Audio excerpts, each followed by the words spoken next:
anytime, anywhere. ADBN TV, a part of you.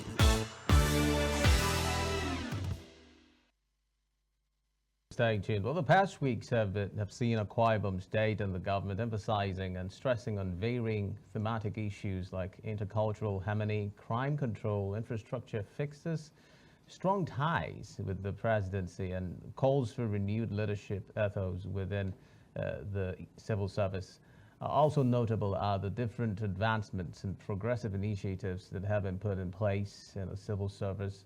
Well, to string these efforts together and appraise how they translate to desired results for the people, as well as understanding these moves in terms of their impact, their intentions, and their implications. Our guest today, Special Assistant to the Governor, Pastor Moino, on electronic media, Mr. Samuel Ayara. He joins us live. Welcome on the program, Mr. Ayara. Welcome to Niger Delta today. You really have the Niger Delta look today. Yeah, I had to think through the look. It's good you got the memo.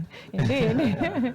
Welcome to Niger Delta. Well, we're looking at recent developments in the state. Let's begin from the recent statement by the state governor concerning the Riot Act. And we understand that there has been some criminal elements in the oral axis of the state, and the governor stepping up to talk about or warning persons encouraging this with the indication of an intelligence report. Shouldn't it have been better to put it out there who these persons are? Well, Jennifer, you understand as much as I do that government is not short. Government can never be short on information, and then when it is not putting it out, it is probably working on something that would help stem what is seemingly perceived as insecurity or security threat. But again, let's look at this in perspective. Yes, there's been a relative surge in criminal activities, quite just a pocket of criminal activities here and there. But for a place like Akwa Ibom State, you can still bet on it that regardless of this resurgence, that Akwa Ibom still remains one of Nigeria's most peaceful states. The problem isn't lost on the fact that in the state with a state with the longest coastline, we understand the issues with coastal communities and insecurity. It's been there for a time as long as we can't even lay a finger on.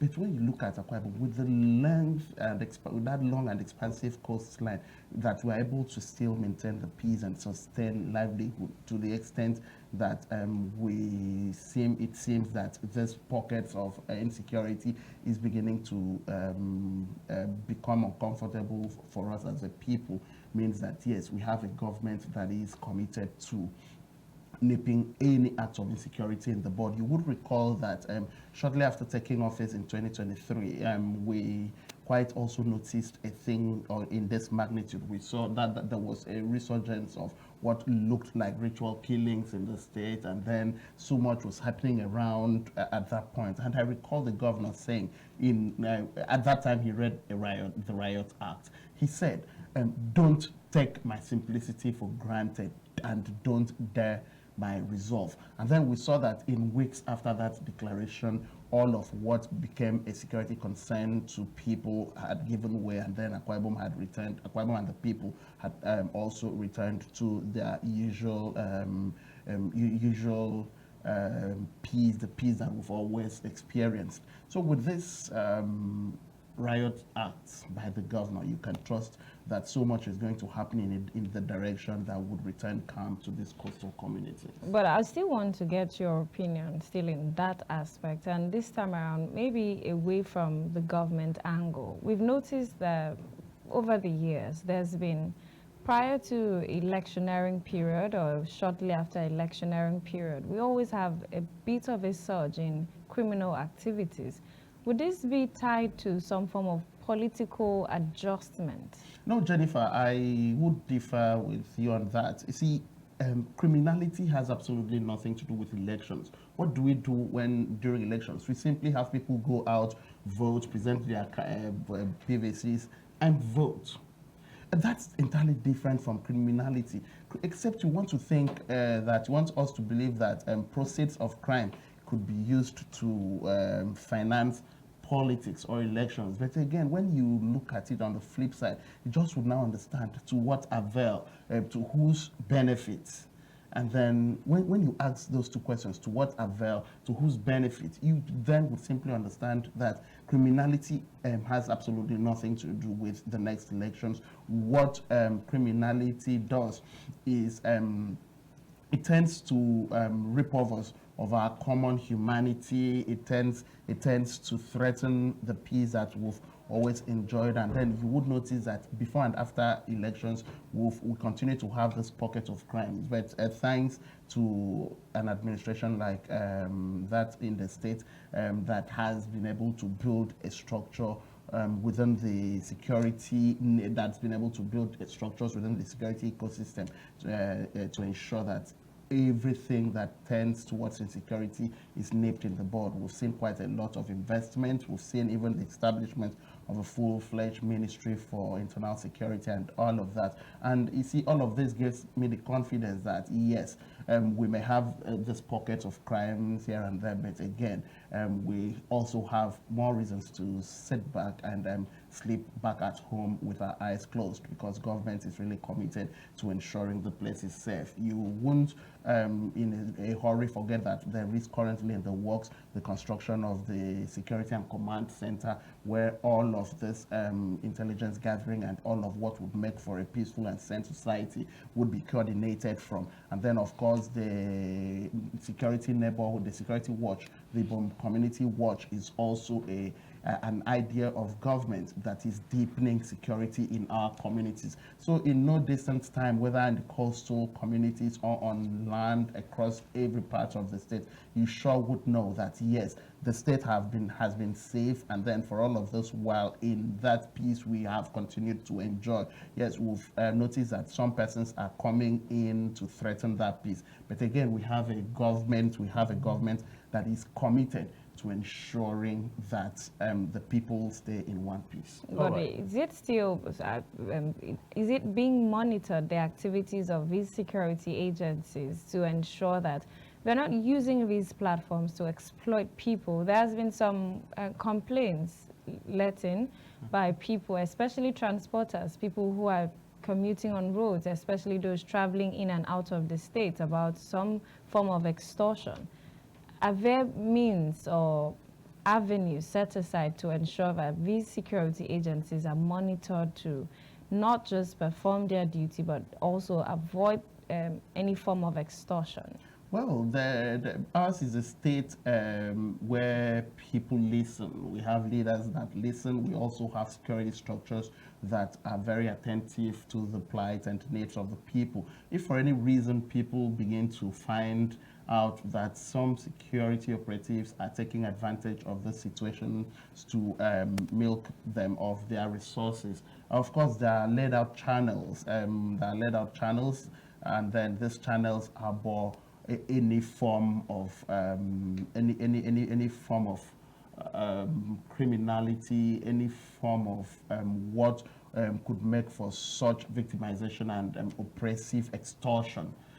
So for me, I would have that people who think that they're being extorted should report to the appropriate channels. They please do not lack these channels of communication. So also I know of other security agencies in the state that have these decks where you can lay your complaints. So people should begin to come up with these complaints, reach out to the Ministry of Transport, and then just get the authority to know these are no issues we are going to solve complaining to ourselves. We need to begin to take this conversation out, let people know where exactly these things are happening, and then trust that government would step in.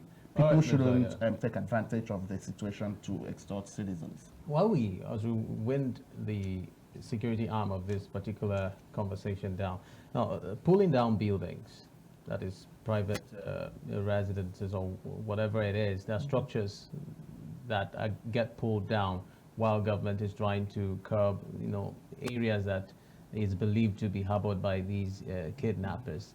But then, what work goes into ensuring that in the process of doing this, there are no controversies of human rights violations? Well, it's simple. Government is trying to send a message, and that message had better been received for what it is. It is not going to. It's no mere threat. It's no mere threat. It is what will happen and this calls for property owners, landlords, and people who are into the property ecosystem to truly look deeper into who is taking their facilities.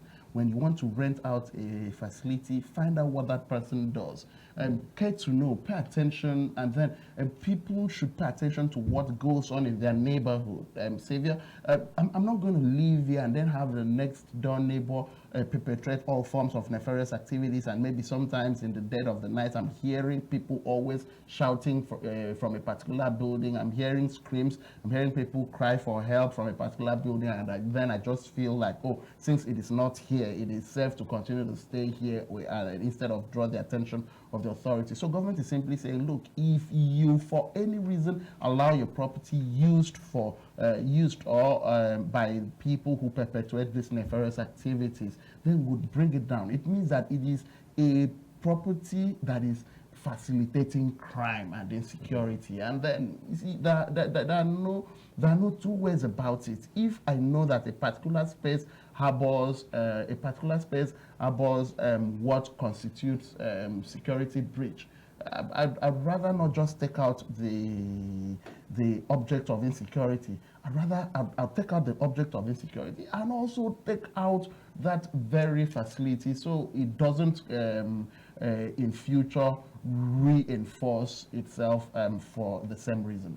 All right, well, let's look at Akwa Ibom State and the issue of flooding now. The governor also addressed that within the week.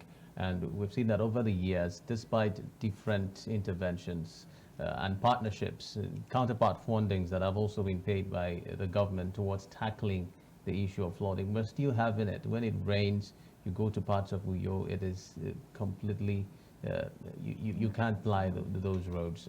It's really that serious. But then the governor has said that a lot of work would go into that. I mean, what structurally do you think are those steps that can be taken to get some sort of lasting solution to the issue of flooding in Akwa Ibom State? Well, Xavier, when you look at where Akwa Ibom State is situated on the Nigerian map, you quite would see that we're situated quite deeper down the Niger basin. It means that it's a flood-prone terrain in its work, just by face value. It is a flood-prone terrain. But so what is government doing? Government, in understanding this, is already proactive. You would realize that there is not a single road that is being constructed by Governor Umaino that does not have dual side drains. That's in its work. It's government's way of saying, okay, we know that the floods will come, but let's find a way of mitigating its effect. But the situation has been worse. Yes, that's also because the volume of rains are also, but you can't take away the fact that these are flash floods, Xavier. You get to see those floods when it rains, and shortly after the rain, the roads get dry, and then you can. So these are flash floods, and then government has also invested heavily at ensuring that these flood waters are properly channeled through to where they should go to. But what have we done as citizens? We have also seen a time we're happening at a time where citizens do not necessarily even pay attention to where they build, to the things where they dispose refuse and all of that. So you get to see water drains clogged with refuse from, not refuse from natural causes, refuse dumped by humans. So when you block all of these drains, you now realize that you leave government pretty incapacitated, yes, because yes, government at the time had built the drains for this waters to be properly channeled, and when by human factors we block them, then it means that we have to brave whatever becomes of the negative effect of our actions. And then we also seeing we're having issues with development control, where people just build houses even on water channels. And you're seeing with your capital city development authority recently, we've seen them get into ensuring that some parts of the state capital is being opened up, and then there is this emphasis on ensuring that you get every construction, every development work properly documented. It is only at the point of documenting that you get to know if you are building on a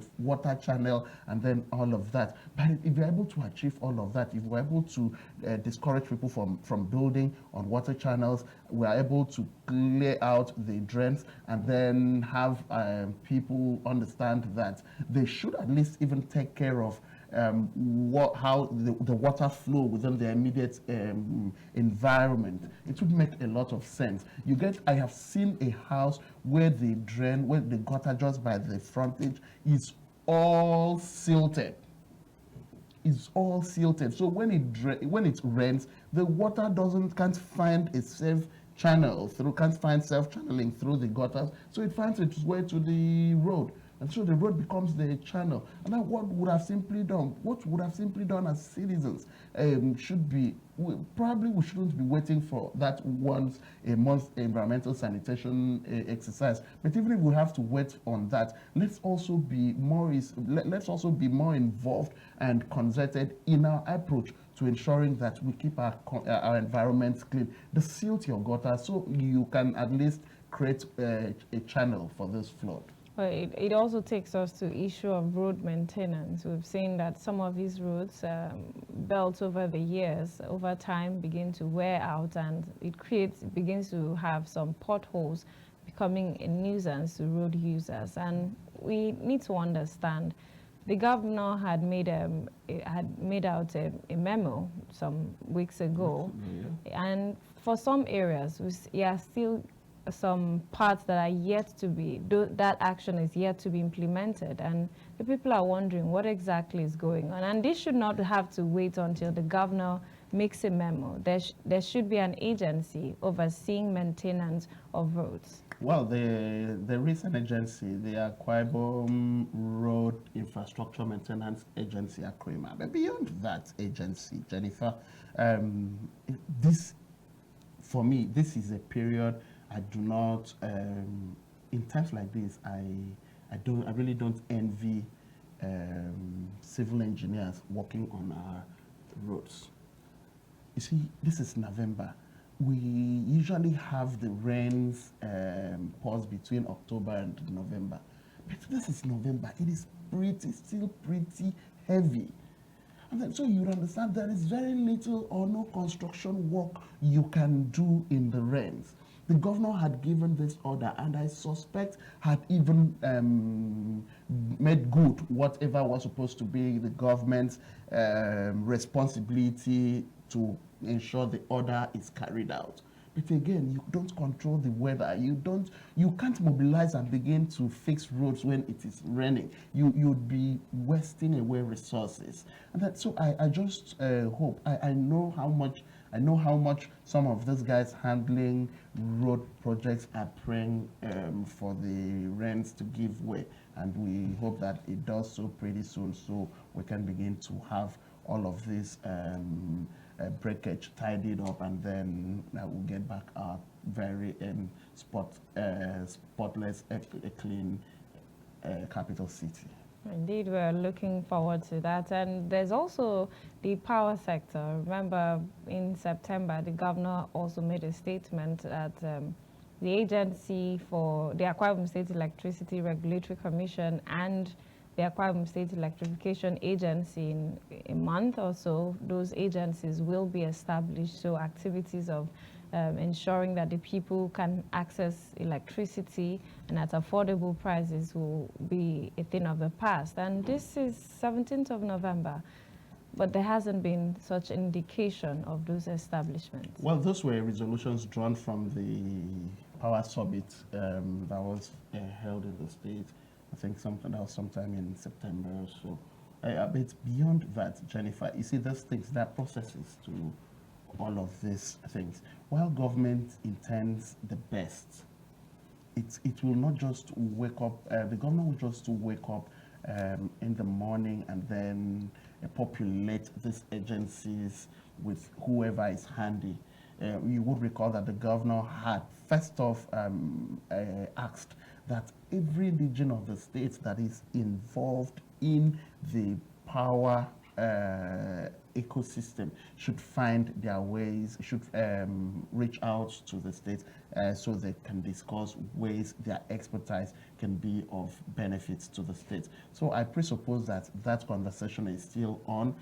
Government is still making contacts, such contacts that will make for an effective and perhaps a very productive agency when the agency eventually comes on stream. You're not just going to set up an agency and then populate them with politicians who have very little or no idea about how the energy sector operates.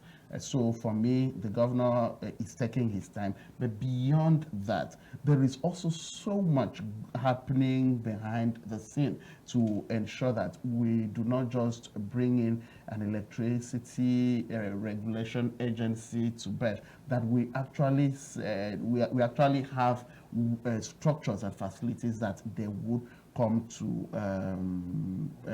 supervise, to work on.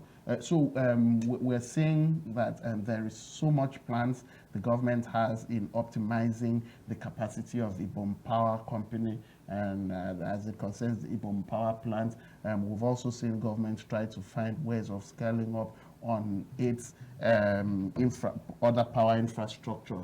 We've seen government try to work on scaling up capacity on power infrastructure, and then at the distribution end, yeah, it's not really the best of times. We're getting to wake up every other day to reports from the electricity distributors about broken down cables at one point or the other, and then we hope that yes, we understand these are facilities that have really stayed for some years. Yeah, they've aged, and then on the score of this, how long they've stayed should naturally be changed. Well, but if we can't have them changed, we should find a way of now managing what affects us more, a lot more within. But again, you now get to see that we get to have this breakdown sometimes as far away Abia State. So when there is a faulty line in Abia State, it affects us. And then you can't expect that government would go into Abia State to fix the line and all of that. Whatever government can to ensure that power gets strengthened, power availability is worked on and achieved. The governor has not once, not twice, a lot of times given his commitment to ensuring that we have reliable power in Akwa Ibom. He, by the way, understands that by so doing, our entrepreneurs would have a lot to leverage. We're out of time, but that summit also saw us hear the governor saying that 2034 is the benchmark where every household in Akwa Ibom would have electricity, uninterrupted electricity. Do you think that is realizable, considering the issues on ground? We've seen the governor set a lot of timelines and meet them. Like the 1 month creation of the commissions for electricity. We've seen the governor set up lots of timelines and meet them. We've seen the governor set timelines and then go back to say, okay, we need to tweak a few things about that. But when you look at the commitment of the administration in getting it right with power, you just would know that, yes, it is possible that 2034 would just be, that 2034 would be a timeline the state will meet. Thank you very much, Mr. Samuel Ayara, Special Assistant to the Governor for more on electronic media. We appreciate your time on the program. Thank you so much for your insight. Thank you. All right, so that brings us to the end of Niger Delta today. Thank you very much for watching. Catch you again tomorrow for another fresh edition. The name is Xavier Roberts, wishing you a terrific afternoon. And I am Jennifer Pius. To have a great day.